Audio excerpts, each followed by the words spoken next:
Join me as I take on the challenge of transforming Luka Doncic into a Marvel superhero with my drawing skills. Today, I'm excited to share with you a unique creative project that combines two of my passions, basketball and superheroes.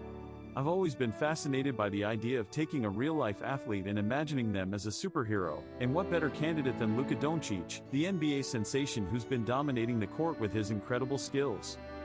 When I set out to draw Luka as a superhero, I knew it wouldn't be an easy task. Capturing the essence and personality of someone as charismatic as Luka is a challenge in itself, and adding superhero elements to the mix raises the stakes even higher. How do you take someone who's already amazing on the court and make them believably superhuman? To start, I focused on Luka's facial features, trying to distill his intense focus and determination into a superhero visage. One of the biggest challenges was figuring out how to convey Luka's athleticism in a superhero context.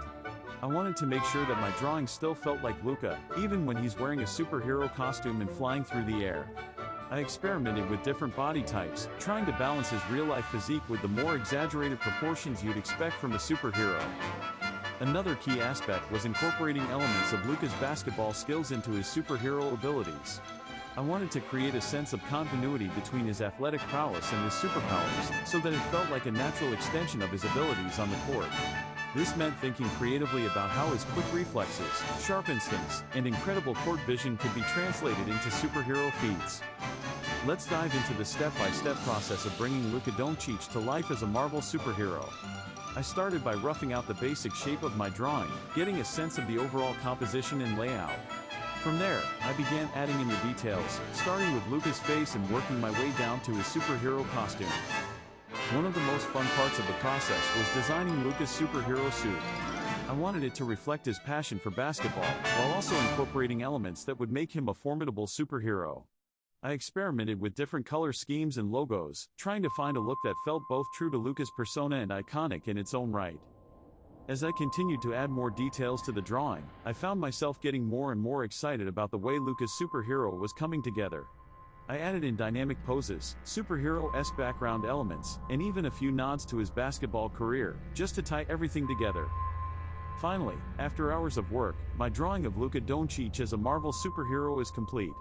I'm thrilled with how it turned out, and I think it really captures the essence of Luka's personality and athleticism. From the bold, dynamic poses to the intricate details of his superhero suit, this drawing is a true celebration of Luka's awesomeness.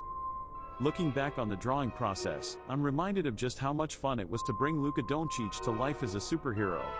It was a true creative challenge, but one that pushed me to think outside the box and explore new possibilities. What do you guys think? Would you like to see more athlete-turned-superhero drawings in the future? Let me know in the comments, and don't forget to subscribe for more creative content.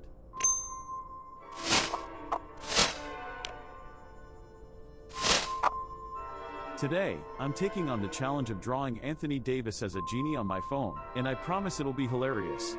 So, I've always thought it would be really cool to combine two things that I love, art and humor, and I figured, why not draw Anthony Davis as a genie? I mean, can you imagine it?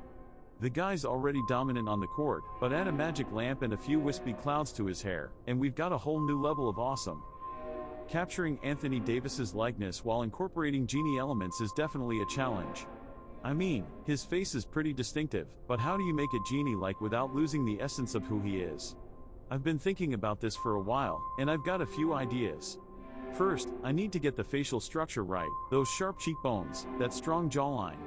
Then, I need to add some flair, maybe a turban, a magic staff, something that screams I'm a genie, hear me roar. But here's the thing, genies are supposed to be magical, mystical, and all that jazz. Can I really make Anthony Davis look like a genie without making him look like he's trying too hard? I'm not sure, but I'm willing to give it a shot. And hey, even if it doesn't turn out perfectly, it's all about having fun and experimenting with different styles. I've got my phone, I've got my drawing app, and I've got my imagination. Let's see what happens when you mix all those things together.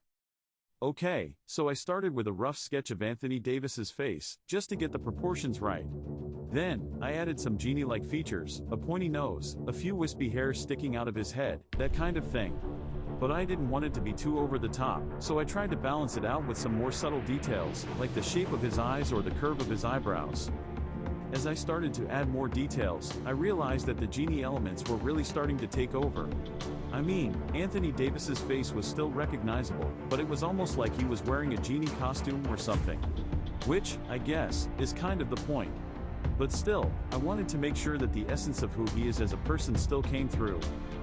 One of the things that's really fun about drawing on my phone is that I can experiment with different brushes and techniques.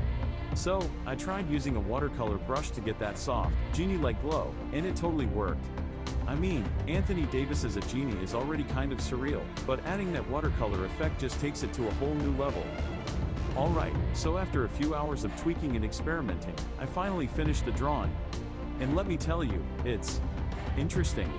I mean, it's definitely Anthony Davis, but it's also definitely a genie. The turban is a little too big, the magic staff is a little too long, but somehow, it just works. Maybe it's the way the genie hat is slightly askew, or the way the magic smoke is curling out of the lamp. Whatever it is, I'm really happy with how it turned out.